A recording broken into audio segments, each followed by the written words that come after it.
Hello students, இன்னைக்கு நம்ம 11th standard chapter 7 matrix and determinantல example 7.1 பார்க்க போறோம்.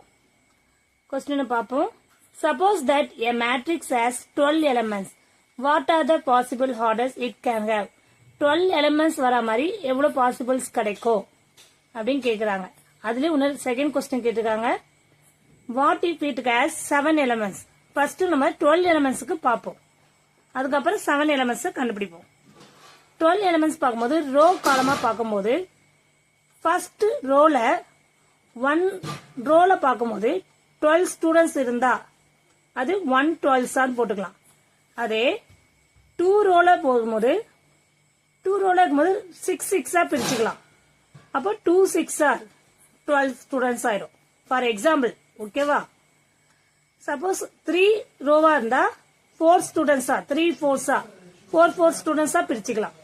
இதே 4 ரோவா இருக்கும்போது அதுல 3 ஸ்டூடெண்டா பிரிச்சுக்கலாம். அதே மாதிரி 6 2s 12 1s.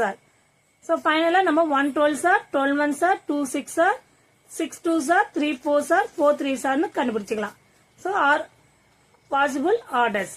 இப்போ நம்ம 7 எலிமெண்ட்ஸ் இதே ப்ராசஸ்ல பார்க்கலாம். 12 எலிமெண்ட்ஸ்க்கு எப்படி கண்டுபிடிச்சோமோ அதே மாதிரி 7 எலிமெண்ட்ஸ்க்கு பார்ப்போம். இப்போ ரோ காலமா பிரிக்கும் போது ஒரு ரோல 7 ஸ்டூடண்ட்ஸ் இருந்தா எப்படி இருக்கும்? 1 7s. அதே மாதிரி சப்போஸ் 7 ரோல ஒவ்வொரு ஸ்டூடெண்ட் மட்டும் இருந்தா 7 1s போடலாம். சோ ஃபைனல் ஆன்சர் 7 எலிமெண்ட்ஸ் கண்டுபிடிக்கும் போது 1 7s and 7 1s are possible. Clear students? Thank you.